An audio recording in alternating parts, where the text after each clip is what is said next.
नमस्कार दोस्तों, जय माई की, महामाई जगत माई माँ भद्रकाली की जय बोलो। माँ के सच्चे दरबार की जय बोलो। महामाई के प्यार और दुलार की जय बोलो। मकर राशि वालों, आपका दिल से स्वागत है मकर राशि भिंड यूट्यूब चैनल में। प्यारे मित्रों, हम अन्न हाथ में लेकर सौगंध खाते हैं कि आपको अगले 3 दिनों में इस एक चीज से हाथ धोना पड़ेगा और यह आपके लिए बहुत दुखदाई होगा। इस एक चीज के चले जाने से आपका मन बहुत दुखी हो जाएगा, आपके आंसू रुक नहीं पाएंगे, क्योंकि मित्रों आपने इस एक चीज को पाने के लिए बहुत अधिक मेहनत की है। जी हाँ दोस्तों, वीडियो में हम आगे आपको बताएंगे कि आखिर क्यों आपके जीवन में ऐसी स्थिति बनती है कि आपके हाथों में आई हुई चीज आपसे छिन जाती है। आपका प्यार, आपकी खुशियाँ, आपकी धन दौलत, आपका सुख, सब कुछ आपसे छीन लिया जाता है। आखिर ऐसी कौन सी रुकावट है जो आपके हर एक बनते हुए काम को बिगाड़ देती है, आपके हर एक खुशी के पल को मातम में बदल देती है? जी हाँ मित्रों, यह कोई छोटी मोटी रुकावट नहीं है। यदि आपने आज इस रुकावट को नहीं समझा और इससे छुटकारा प्राप्त नहीं किया तो हम आपको लिख कर देते हैं कि आगे भविष्य में आने वाला समय और भी भयानक है। ऐसी ऐसी घटनाएं आपके जीवन में होने वाली हैं जिनके बारे में सोचकर भी आपकी आत्मा कांप उठेगी। जी हाँ मित्रों, यह बहुत ही खतरनाक स्थिति होगी। तो ऐसी स्थिति में जाने से पहले ही आप यदि सावधान हो जाएं और जो बातें हम आपको बताने जा रहे हैं उन बातों की गंभीरता को समझें, तो आप ना केवल अपने जीवन की आने वाली मुसीबतों से छुटकारा प्राप्त कर लेंगे, बल्कि अपने हर एक दुख, अपने हर एक कष्ट को अपनी खुशियों में भी बदल पाएंगे। याद रखें कि जो बातें हम आपको बताने जा रहे हैं उन बातों में ना केवल ज्योतिष का ज्ञान है, शास्त्रों का ज्ञान है, बल्कि माँ भद्रकाली की कृपा भी शामिल रहती है। क्योंकि हमने लंबे समय तक माई की साधनाएं की हैं, तो हमें इतना तो आत्मिक बल प्राप्त हो गया है, या यूं कहें कि माता रानी की कृपा प्राप्त हो गई है कि हम जो बातें बोल देते हैं माता रानी उन्हें किसी न किसी रूप में सत्य तो कर ही देती हैं। तो बस इन बातों के भाव को समझना है और वीडियो आपको पूरा देखना है। यदि अब भी आपने वीडियो पूरा नहीं देखा और इसे बीच में ही छोड़ दिया या इसे मजाक में लिया, हल्के में लिया, तो आपसे बड़ा मूर्ख इस धरती पर कोई नहीं होगा। मित्रों, बात कड़वी अवश्य है, लेकिन दवाई भी तो कड़वी होती है। लेकिन दवाई से ही हमें तकलीफों से आराम मिलता है। तो आपको भी यदि आराम चाहिए तो इस वीडियो को पूरा देखें। इस वीडियो में हम ऐसी ऐसी बातों का, ऐसे गहरे राज का आपसे खुलासा कर देंगे कि आप भी खुद चौंक जाएंगे कि आखिर अब तक आपको ये बातें किसी ने क्यों नहीं बताई। अब सबसे पहली बात मित्रों, हम आपको बता दें कि आपके साथ एक ऐसा व्यक्ति है जो आपके साथ होते हुए भी आपकी हमेशा बुराई करता है, हमेशा आपको हानि पहुंचाना चाहता है। कई बार तो इसकी हरकतों की वजह से, या यूं कहें कि इसके द्वारा किए गए षड्यंत्र और टोने टोटकों की वजह से आप मौत के मुंह तक भी पहुंच चुकी हैं। अब आपको इस व्यक्ति को पहचानना बहुत जरूरी है और इससे अपना हर एक रिश्ता तोड़ना बहुत जरूरी है, वरना आपका आने वाला समय और भी बुरा होगा और भी अपशगुनी और अनिष्टकारी घटनाएं आपके जीवन में घटेंगी। तो प्यारे मित्रों, हम आपको इस आदमी के बारे में सारी बातें विस्तार से बताएंगे। इसी के साथ साथ हम 3 दिनों में होने वाली एक बड़ी अनहोनी घटना के बारे में भी आपसे पहले ही बता देंगे। और इस सबसे बड़ी बात कि हम आपको एक ऐसा महाशक्तिशाली उपाय भी बता देंगे जिसको यदि आप अपने जीवन में शामिल करें और नियमबद्ध तरीके से उसका प्रयोग करें तो आप अपने बड़े से बड़े शत्रु से अपने आप ही छुटकारा प्राप्त कर लेंगे और माता लक्ष्मी को, रुपए पैसे को इस तरह आकर्षित करेंगे जैसे कि चुंबक लोहे को खींचती है। इस उपाय की शक्ति इतनी अधिक है कि चाहे आपके जीवन में कोई भी कष्ट हो, रुपए पैसे नहीं हो, कर्जा हो, संतान सुख ना हो, प्रेम या प्यार में आपको परेशानी हो रही हो, धोखा मिला हो, सब परेशानियों से आपको मुक्ति एकमात्र यह उपाय दिला सकता है। तो इसे आपको अवश्य जान लेना है और इसे प्रयोग करना है। और हम गारंटी देते हैं, 100 नहीं 1000% की गारंटी देते हैं कि इस उपाय का प्रयोग करते ही आपके जीवन में चमत्कारी घटनाएं होनी शुरू हो जाएंगी। फिर आप हमें कमेंट करके बताना कि कैसे आपको लाभ प्राप्त होने शुरू हुए हैं। तो चलिए बिना समय गवाए आज के इस महत्वपूर्ण वीडियो की शुरुआत करते हैं। लेकिन इससे पहले हम चाहेंगे कि आप माता रानी का आभार जरूर व्यक्त करें। कमेंट बॉक्स में 1 बार नहीं 3 बार लिखें, जय माँ भद्रकाली कृपा करो। माता रानी की आपको पूरी कृपा प्राप्त होगी और अगले 24 घंटे में आपको एक बहुत बड़ी खुशखबरी मिलेगी जिसका आप लंबे समय से इंतजार कर रहे थे। इसी के साथ साथ आपको बता दें कि माई के दिव्य धाम पर 2 जून को एक विशेष अनुष्ठान होने वाला है। माई का जन्मोत्सव मनाया जाएगा और यदि आप इस अनुष्ठान में भाग लेना चाहते हैं तो अपनी स्वेच्छा से जितना चाहें उतना अंशदान करके इस महा आयोजन को कामयाब बना सकते हैं। अब यदि आप अंशदान करके अपना स्थान निश्चित कर लेते हैं तो हम आपके नाम से माई को एक नारियल, एक चुनरी और श्रृंगार का सामान समर्पित कर देंगे। फिर सर्व मनोकामना पूर्ति हवन में हम आपके नाम से आहुतियाँ भी करवा देंगे। इस प्रकार आपके जीवन में जो भी समस्याएं होंगी, बाधा होंगी, उन सब समस्याओं से आपको मुक्ति प्राप्त हो जाएगी, क्योंकि फिर आपने माई के हृदय में, माई के धाम में अपनी जगह निश्चित कर दी है। माई की कृपा पाने का यह एक अद्भुत मौका है, इसे हाथ से जाने मत देना। फिर आपकी मर्जी है, जो आपका दिल करे आप वह करें। चलिए मित्रों, अब आगे बढ़ते हैं और आपको बताते हैं कि अगले 3 दिनों में कौन सी अनहोनी घटना आपके साथ होने वाली है और कौन सी ऐसी वह चीज़ है जो आपसे छिन जाएगी, आपको जिससे हाथ धोना पड़ेगा, जिससे आपको बहुत अधिक तकलीफ होगी। अब दोस्तों ध्यान से समझिए, वैसे तो आपकी राशि में ग्रहों की स्थिति सामान्य बनी हुई है, आपको कोई विशेष नुकसान नहीं है, लेकिन 2 ग्रहों की एक ऐसी युति बन रही है जो आपको आने वाले समय में बहुत नुकसान पहुंचाएगी, खास तौर से आने वाले 3 दिनों में। यह युति है शनिदेव और राहु की। जी हाँ मित्रों, शनिदेव आपको पूर्ण दृष्टि से देख रहे हैं, हमने अपने पिछले वीडियो में भी आपको इसके बारे में बताया था, और राहु भी आपके ऊपर आंशिक प्रभाव छोड़ रहे हैं। अब राहु एक ऐसे तीव्र ग्रह हैं जो अगर आंशिक प्रभाव भी छोड़ेंगे तब भी मति भ्रम हो जाएगा और आप उल्टे सीधे फैसले लेंगे और अपने जीवन को खुद ही अपने हाथों से बर्बाद कर बैठेंगे।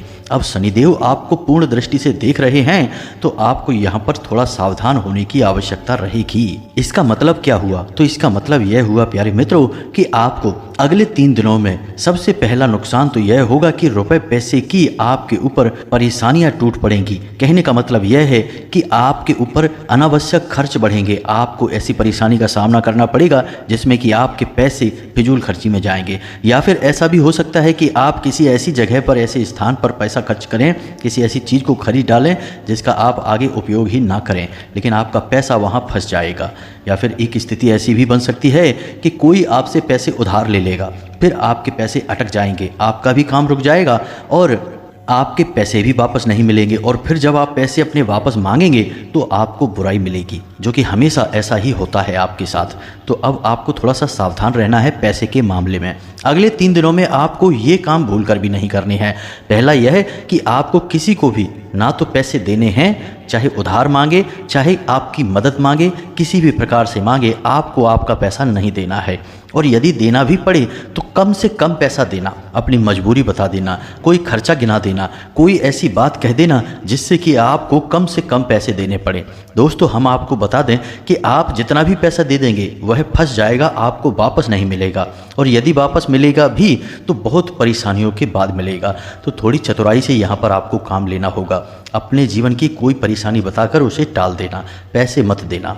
दूसरा कि आपको किसी जगह पर पैसा लगाना नहीं है, जैसे कि किसी काम धंधे व्यापार में पैसा नहीं लगाना है, जुआ सट्टे या फिर शेयर मार्केट में भूलकर भी पैसा नहीं लगाना है। यहाँ तो आपको 100% घाटा ही घाटा होगा। यदि कोई पार्टनरशिप का ऑफर आपको मिल जाता है तो उसे भी स्वीकार नहीं करना है, कम से कम इन 3 दिनों तक तो भूलकर भी स्वीकार नहीं करना है, वरना फिर से वही बात होगी कि आप पैसे के लिए परेशान हो जाएंगे, पाई पाई को मोहताज हो जाएंगे। जो भी आपकी पैसे हैं, आपकी जमा पूंजी है, कब गायब हो जाएगी आपको पता भी नहीं चलेगा, और आप बस यह सोचते रह जाएंगे कि आखिर पैसा कैसे गायब हो गया, कैसे आपके हाथों में आई हुई लक्ष्मी बाहर निकल गई, आपको तो पता भी नहीं चला। अब दूसरी आपको सावधानी ये रखनी है कि आपको किसी के द्वारा कही गई बात को अपने दिल पर नहीं लेना है। दोस्तों हम आपको बता दें ये आपके ऊपर राहु आंशिक दुष्प्रभाव दे रहे हैं, तो अब इससे कोई सामान्य सी बात भी कहेगा तो वह आपके दिल में छप जाएगी, आपके दिल में लग जाएगी और आपको लगेगा कि यह ऐसा क्यों बोल रहा है। फिर आप उसी बात को लेकर बैठे रहेंगे या फिर आप बहस करेंगे और झगड़ा होगा। आपका समय, आपकी ऊर्जा, आपका पैसा सब कुछ बर्बाद होगा। तो आपको कोई कुछ कहता है तो आपको समझदारी से काम लेना है और उस स्थिति को टाल देना है। जवाब नहीं देना है, खास तौर से ऐसी किसी बात का जवाब नहीं देना है जब कोई आपके दिल में चुभने वाली बात बोल रहा हो। दोस्तों जब ग्रहों की स्थिति अनुकूल नहीं होती है तब अक्सर ऐसी परिस्थितियां बनती हैं जो कि आपको उकसाने का कार्य करती हैं, और यदि आप भावनाओं में बह जाते हैं तो अपना नुकसान खुद ही करवा बैठते हैं। अब स्थिति कई प्रकार की होती है। कभी आपको ऐसे मौके मिलेंगे, आपको ऐसा लगेगा कि यहाँ पर पैसा लगाते हैं तो तुरंत पैसा डबल हो जाएगा, कई गुना पैसा बढ़ जाएगा, व्यापार हो जाएगा, बिजनेस बड़ा हो जाएगा, लेकिन होता इसका उल्टा है। अब ऐसा क्यों होता है? क्या आप मूर्ख इंसान हैं? नहीं, आप मूर्ख नहीं हैं, लेकिन ग्रहों ने आपके दिमाग पर कुछ इस प्रकार से प्रभाव डाला, ऐसी सम्मोहन क्रिया करी कि आपके सोचने समझने की क्षमता कुछ समय के लिए गायब हो गई। मित्रों, ग्रहों की शक्ति इतनी अधिक होती है कि जब नकारात्मक ग्रह प्रभाव डालते हैं तो जातक चाहे कितना ही बुद्धिमान क्यों ना हो, जैसे कि महाभारत काल में पांडवों के ऊपर जब शनि की 7.5 प्रारंभ हुई, खासतौर से युधिष्ठिर के ऊपर, तब उन्होंने जुआ जैसे नीच कार्य को भी स्वीकार कर लिया, और न केवल स्वीकार किया बल्कि अपनी धर्मपत्नी तक को दांव पर लगा दिया। यानी कि शनिदेव ने उनकी बुद्धि पर इस प्रकार से पर्दा डाला कि उन्हें अच्छे और बुरे का फर्क ही समझ में नहीं आया। वैसे वे स्वयं धर्म के अवतार थे और बौद्धिक बल में उनसे कोई नहीं जीत सकता था, लेकिन कुछ समय के लिए उनकी बुद्धि छिन गई और अज्ञानता हावी हो गई। यह होता है ग्रहों का दुष्प्रभाव। तो आप और हम जैसे तुच्छ मानवों की तो हैसियत ही क्या है, जब यहाँ पर युधिष्ठिर जैसे भी ग्रहों के दुष्प्रभाव में आकर अपने जीवन में बर्बादी ला सकते हैं। मित्रों, हम अपनी बातों में शास्त्रों के प्रमाण आपको इसीलिए देते हैं ताकि आपको इन बातों का पूर्ण रूप से भरोसा होता चले, और जो हम आपको बता रहे हैं उन बातों की गहराई को समझते हुए आप अपने जीवन में इन बातों को उतारें, तभी तो बदलाव होगा। अब इस बात को समझने के लिए एक छोटी सी कहानी समझिए मित्रों। यह आपकी कहानी है, आपके जीवन की कहानी है। एक बहुत बड़े संत महात्मा थे। उनके पास किसी गांव से एक सज्जन आया करते थे, उनकी बातें सुनने के लिए, उनसे ज्ञान हासिल करने के लिए। तो कई दिनों तक जब वो उस साधु सन्यासी के पास गए, गांव से आने वाले व्यक्ति थे, तो यह सिलसिला लंबे समय तक चलता रहा। एक दिन उन्होंने संत महात्मा से कहा कि महाराज, हमने आपकी कई सारी अच्छी अच्छी बातें सुनी है, लेकिन हमारे जीवन में कोई फर्क ही नहीं आया है। ऐसा कैसे हो सकता है? आपकी बातों का हमारे जीवन में कोई अंतर क्यों नहीं आ रहा है? तो संत महात्मा मुस्कुराए और उन्होंने उस गांव वाले से पूछा कि तुम्हारा गांव का नाम क्या है, तुम्हारा घर का पता क्या है, तुम्हारे परिवारजनों का नाम क्या है, तुम्हारे घर की सही लोकेशन क्या है। बहुत सारे प्रश्न उन्होंने उस इंसान से पूछ लिए। अब इतने सारे प्रश्न पूछे तो वह इंसान चिढ़ गया और पूछा कि महाराज जी, आप इतने सारे प्रश्न क्यों बार बार पूछ रहे हैं? तो महाराज जी ने कहा कि तुमने मुझे सारी जानकारी दे दी, अपने घर की अपनी सही लोकेशन दे दी, अपने घर जाने का रास्ता बिल्कुल बारीकी से समझा दिया। अब क्या मैं तुम्हारे घर पहुंच गया? तो उस इंसान ने कहा कि कैसी बातें कर रहे हैं, केवल बता देने से कोई किसी स्थान पर थोड़े ही पहुंच जाता है, उसे तो वहां तक चलकर जाना पड़ता है। तो महात्मा बोले, यही तो हम आपको समझाना चाहते हैं कि जो बातें हम आपको बता रहे हैं, खाली उन बातों को बता देने से जीवन में परिवर्तन थोड़े ही आ जाता है। उन बातों को मानना भी पड़ता है, जीवन में उतारना भी पड़ता है। तो यही बात तो हम आपसे कहना चाहते हैं कि हम जो उपाय बताते हैं, जो ज्ञान की बातें बताते हैं, उन बातों को खाली सुन लेने से जीवन में परिवर्तन नहीं आ जाएगा, उन बातों को आपको जीवन में भी उतारना पड़ेगा। प्यारे मित्रों, यकीन मानिए, हम माई के सच्चे सेवक हैं और हमारा एक ही उद्देश्य है कि आपके जीवन में खुशियां आएं, आपके चेहरे पर मुस्कुराहट आए। जब हम ऐसे ऐसे प्रश्न देखते हैं कि लोग तकलीफ़ों से भरे हुए हैं, दुख के आंसुओं में डूबे हुए हैं, पीड़ाओं का अंत ही नहीं हो रहा है, तो हम दिन रात माता रानी से बस यही कामना करते हैं कि माई कुछ भी करके, कैसे भी करके इन लोगों के जीवन में खुशियां लेकर आइए। हमें चाहे कोई फल साधना का दो या ना दो, हमारा सारा फल इन लोगों में बांट दो, लेकिन इनके जीवन में खुशियां लेकर आओ। इसीलिए प्यारे मित्रों, हम इतनी मेहनत करते हैं कि चाहे सर्दी गर्मी बरसात कुछ भी हो, हम आपके लिए ज्ञानवर्धक वीडियो जरूर लेकर आते हैं। अब आप इन्हें अपने जीवन में उतारेंगे, बदलाव तो तभी आएगा। हमारा काम जितना है उतना हम करेंगे, आप अपने हिस्से का काम नहीं करेंगे तो फिर आप हमें कमेंट करके बोलेंगे या हमें मैसेज करेंगे व्हाट्सएप पर कि हमारे जीवन में कुछ भी नहीं बदला, हमारे जीवन में इतनी तकलीफ़ें क्यों हैं। तो फिर हम क्या कर सकते हैं, भगवान भी क्या कर सकते हैं। तो मित्रों, इस बात की गहराई को समझिए। बातें सिर्फ बताने के लिए नहीं होती हैं, अमल में लाने के लिए होती हैं। उम्मीद है कि आप हमारी भावनाएं समझ चुके होंगे। तो अब आपको क्या क्या नहीं करना है, यह बात आप अच्छी तरह से समझ गए। कुछ छोटी छोटी सी बातें हैं जो आपको अवश्य ही करनी चाहिए। सबसे पहला काम कि अगले 3 दिनों तक आपको अपने पूजा घर में पश्चिमी दीवार के पास सरसों के तेल का एक दीपक अवश्य जलाना है। यह शनिदेव को समर्पित होगा। दूसरा कि यदि आप सूर्य को अर्घ देते हैं तो अगले 3 दिनों तक सूर्य को बिल्कुल भी अर्घ ना दें। अब ऐसा क्यों? यह बात अटपटी लगती है, सुनने में लोगों को हजम नहीं होगी कि भाई सूर्य को अर्घ देना क्यों आप रोक रहे हैं, ऐसा तो बहुत ही गलत होगा। सूर्य तो देवता हैं। बिल्कुल सही बात है, सूर्य देवता हैं, उन्हें अर्घ देना चाहिए। लेकिन यदि ग्रहों के नज़रिए से देखा जाए तो शनिदेव और सूर्यदेव में बहुत ही ज़्यादा कठोर शत्रुता है, एक दूसरे के जानी दुश्मन हैं ये। तो जब आप सूर्य को भी साधेंगे, इधर शनि को भी साधेंगे, तो दोनों ही दुश्मन हैं, दोनों आपसे नहीं सधेंगे। तो जब आप शनि के लिए विशेष कुछ कर रहे हैं, शनि की कृपा आप चाहते हैं, तो कुछ समय के लिए सूर्य को आप केवल नमस्कार करें, जल अर्पित ना करें। यह कार्य बहुत आवश्यक है मित्रों। कोई इन बातों को नहीं बताता है, लोग बस सुनी सुनाई बातें कह के चले जाते हैं और फिर लोगों को जीवन में कोई परिवर्तन नहीं आता, क्योंकि असली बात तो बताई नहीं। और असली बात तो वही बताएगा जो कि सचमुच में साधक है, जो कि सचमुच में अध्ययन करता है। तो आपको अगले 3 दिनों तक यह कार्य नहीं करना है। दूसरा कि आपको अगले 3 दिनों में किसी एक भिखारी को पेट भर भोजन अवश्य कराना है, उसे दक्षिणा अवश्य देनी है। कहने का मतलब यह है कि आपको 100% अवसर प्राप्त होगा जब आपसे कोई भीख मांगेगा। रुपए पैसे मांग सकता है, वस्त्र मांग सकता है, या फिर भोजन मांग सकता है। वह जो भी मांग रहा है अपनी क्षमता के अनुसार उसे दीजिए। उसका सम्मान करना, उसे हीन दृष्टि से मत देखना, यह बहुत बड़ी भूल होती है। सम्मान करते हुए उसे संतुष्ट करने की कोशिश करना। यदि आपकी क्षमता कम है तो आप उसे खुले दिल से बताइए। याद रखना कि वह शनिदेव का रूप है, साक्षात शनिदेव है, ऐसा भी कह सकते हैं, क्योंकि भिखारियों के, लेबर वर्ग के और निम्न स्तर के कर्मचारियों के अधिपति शनिदेव ही हैं। तो आपको उसे प्रसन्न कर देना है। आप जैसे ही उसे प्रसन्न करेंगे, शनिदेव अपने आप प्रसन्न हो जाएंगे। तो आप अपनी क्षमता के अनुसार जितना भी उसे कर सकें कर दें। उसके चेहरे पर मुस्कुराहट आ जाए, उसके मन से धुआं निकल जाए, आपका काम बन गया। शनिदेव आपको कभी पीड़ा नहीं पहुंचाएंगे, चाहे कितनी ही कठोर दृष्टि आपके ऊपर क्यों ना पड़ रही हो। अब राहु की भी दृष्टि आपके ऊपर है, तो इसके लिए आप क्या करें? याद रखें कि आप कोई भी जरूरी काम करने चले, जो भी आपका काम हो, जैसे कि आप व्यापार पर जा रहे हैं, काम धंधे पर जा रहे हैं, या फिर किसी विशेष कार्य को करने के लिए जा रहे हैं, तो आपको मन में केवल 8 बार बोलना है, ओम राम राहवे नमः। जी हाँ मित्रों, ओम राम राहवे नमः। यह राहु का मंत्र है।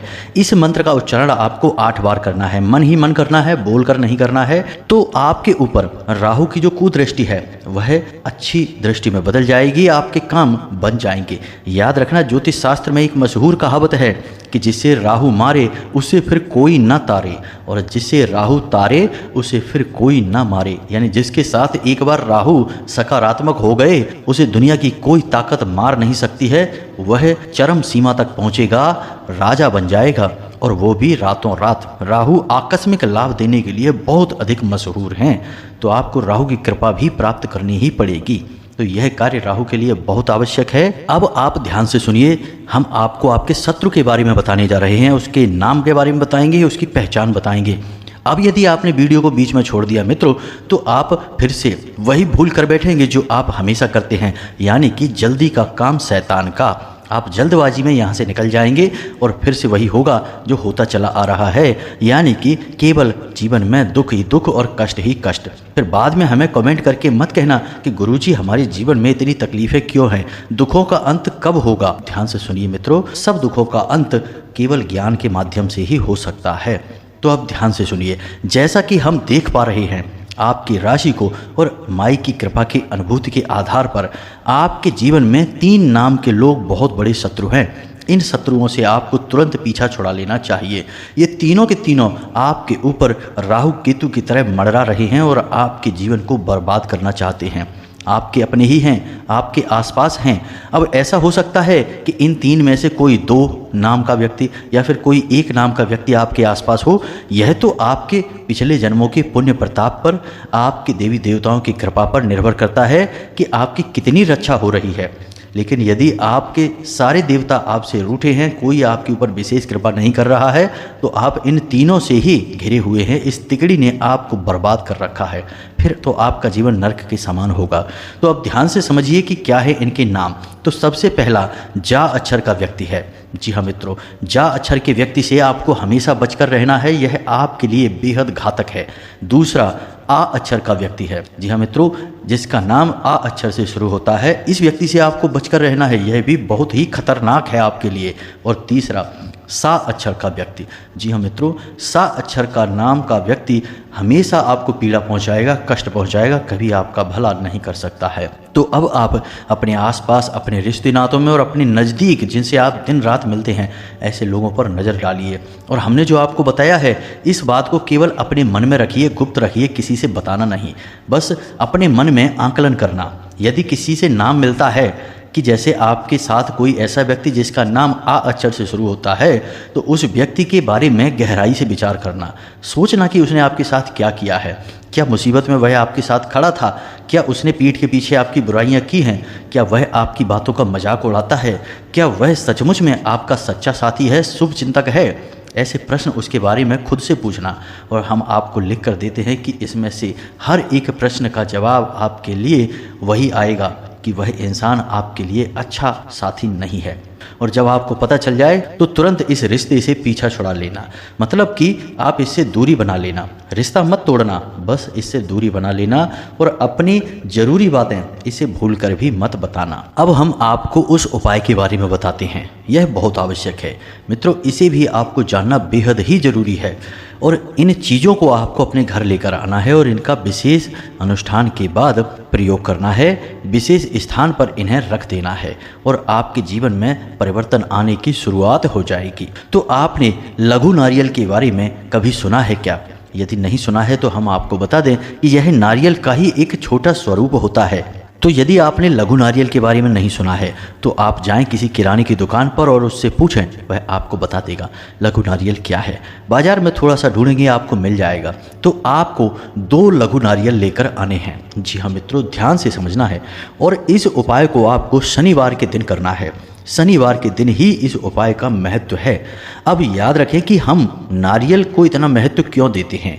मित्रों, याद रखना कि नारियल एक ऐसी वस्तु है जो कि अपने आसपास की संपूर्ण नकारात्मक शक्तियों को अपने अंदर खींच लेता है। अब आपने देखा होगा कि लोग नारियल भगवान को समर्पित करते हैं, और जब वे नारियल फोड़ते हैं, यानी साबुत नारियल भगवान को समर्पित किया, जैसे माता रानी को साबुत नारियल समर्पित किया, उसके बाद अनुष्ठान के बाद उस नारियल को वो फोड़ते हैं, और जब वह नारियल अंदर से काला निकलता है, यानी कि खराब हो जाता है, तो लोग खुश हो जाते हैं, कहते हैं कि माता रानी ने नारियल स्वीकार कर लिया है, इसलिए यह नारियल खराब हुआ। मित्रों, हम आपको बता दें कि आपके जीवन में जितनी घोर नकारात्मकता होगी, जितना आपका जीवन भूत प्रेत की शक्तियों से, नकारात्मक ऊर्जा से भरा होगा, आपका नारियल उतना ही काला हो जाएगा। अब हम भगवान को यह खराब नारियल क्यों चढ़ाते हैं? आखिर ऐसा नकारात्मक ऊर्जाओं से भरा हुआ नारियल हम भगवान को देते ही क्यों हैं? यह प्रश्न आपके मन में उठ रहा होगा, तो आप ध्यान से समझिए। भगवान एक ऐसी महाशक्तिशाली सकारात्मक ऊर्जा है जिसके अंदर कोई भी ऊर्जा समाहित हो जाए वह सकारात्मक ऊर्जा में बदल जाती है। जैसे कि हम हवन की अग्नि जलाते हैं तो उसके अंदर हम जो भी डालते हैं वह जलकर भस्म हो जाता है और अग्नि का ही एक रूप बन जाता है। उसी प्रकार कितनी ही नकारात्मक ऊर्जा क्यों ना हो, जब हम उसे भगवान को समर्पित कर देते हैं तो भगवान के पास जाकर भगवान में वह समाहित होकर सकारात्मक ऊर्जा बन जाती है। भगवान को इससे कोई फर्क नहीं पड़ता है। भगवान महाशक्तिशाली हैं, परम शक्तिशाली हैं, तो आपकी नकारात्मक ऊर्जा से उन्हें कोई फर्क नहीं पड़ेगा। भोले बाबा ने तो कालकूट विष को भी पी लिया था, तो आपकी नकारात्मकता क्या है? इसीलिए लोग भगवान को नारियल समर्पित करते हैं, और जब नारियल काला होता है तो असल में यह उन लोगों के जीवन की घोर नकारात्मकता है। इसी वजह से नारियल काला पड़ जाता है, और जब भगवान को वह समर्पित हो गया तो यानी उनके जीवन की नकारात्मकता भगवान में समाहित हो गई और भगवान की सकारात्मक ऊर्जा उनके जीवन में समाहित हो गई। इसलिए हम नारियल भगवान को समर्पित करते हैं। जी हाँ मित्रों, याद रखना कि कई मंदिरों में, जैसे भैरव बाबा के मंदिर में, लोग शराब चढ़ाते हैं। कुछ लोग तो और भी चीज़ें चढ़ाते हैं, उनके बारे में हम नहीं कहना चाहते, शराब के बारे में बताते हैं। तो लोग असल में इन चीज़ों का महत्व ना समझकर इससे मौज मस्ती की चीज़ें बना देते हैं। तो जो शराब नहीं पी रहे हैं वो भी अपनी शराब भगवान को चढ़ाने चले जाते हैं। कितनी बड़े मूर्ख हैं। अब आप समझिए कि भैरव बाबा एक ऐसी महाशक्ति है, ऐसे देवता हैं जो आपकी पूरी नकारात्मकता को, आपके सारी दुष्ट प्रवृत्तियों को अपने अंदर समाहित कर लेते हैं और आपको सकारात्मक बना देते हैं। अब कोई व्यक्ति है जो शराबी है, शराब पीता है, वह जाएगा भैरव बाबा को और अपनी शराब उन्हें दे देगा और शराब से छुटकारा प्राप्त कर लेगा। इसी प्रकार यदि कोई गलत आदत आपके पास है तो आप वह भैरव बाबा को दे दो और भैरव बाबा अपनी सकारात्मक ऊर्जा आपको दे देंगे। याद रखना, भैरव स्वयं भोले बाबा का ही स्वरूप हैं। तो आप अपनी नकारात्मक गलत आदतें, गलत सोच, गलत विचार सब कुछ भगवान को दे दो और भगवान के सकारात्मक विचार, सकारात्मक ऊर्जा अपने जीवन में ले लो। यही है इस क्रिया का मतलब। लेकिन लोग जो शराब नहीं पीते वे भी भैरव बाबा पर शराब चढ़ा रहे हैं, यही तो मूर्खता हो गई। तो ऐसा नहीं करना चाहिए। लोग समझते नहीं हैं बातों को, बस यूं ही पागलों की तरह फॉलो करने में लगे हुए हैं। हम आपको सारी बातें गहराई से बता रहे हैं। तो अब यहाँ पर आपने सारी बातें समझ ली कि क्यों नारियल चढ़ाते हैं, क्यों भैरव बाबा पर शराब चढ़ाते हैं। अब आपके उपाय की बात करते हैं। तो आपको 2 लघु नारियल लेकर आने हैं। जी हाँ मित्रों, अब आपको ये दोनों लघु नारियल लाकर अपने पूजा घर में माता काली के या माँ भद्रकाली के चरणों में रख देना है। यदि आपके पूजा घर में माता भद्रकाली की तस्वीर नहीं है तो आप हनुमान जी के चरणों में रख सकते हैं या फिर आप भगवान श्री हरि विष्णु या माता लक्ष्मी के चरणों में भी रख सकते हैं। जो भी देवी देवता से आपका लगाव है आप उनके चरणों में उन्हें समर्पित करें ये दोनों लघु नारियल और 7 दिनों तक इन्हें आप अपनी पूजा घर में ही रखे छोड़ें। और जब आप इन्हें 7 दिनों तक पूजा घर में रखे छोड़ेंगे उसके बाद इन नारियलों को आपको ले जाकर किसी बहते हुए जल में प्रवाहित कर देना है। ऐसा क्यों करना है, इसका क्या कारण है? तो मित्रों हम आपको बता दें कि ये जो लघु नारियल हैं इनके अंदर जो साबुत नारियल होता है, बड़ा नारियल होता है, उससे भी कहीं अधिक नकारात्मक ऊर्जाओं को आकर्षित करने की शक्ति होती है। तो आपके घर की संपूर्ण नकारात्मक ऊर्जा इन दोनों लघु नारियल में समाहित हो जाएगी, प्रवेश कर जाएगी और उसके बाद आपको 7 दिन तक इसे अपने घर में रखना है और इस लघु नारियल को आपको किसी बहते हुए जल में प्रवाहित कर देना है। आप जब बहते हुए जल में प्रवाहित करेंगे तो आपके घर की नकारात्मक ऊर्जा प्रवाहित हो जाएगी और उसके बाद आपको फिर से यही 2 लघु नारियल लेकर आने हैं बाजार से और फिर से इनके साथ वही क्रिया करनी है। यानी हर 7 दिनों में आपको लघु नारियल का 1 जोड़ा लेकर आना है।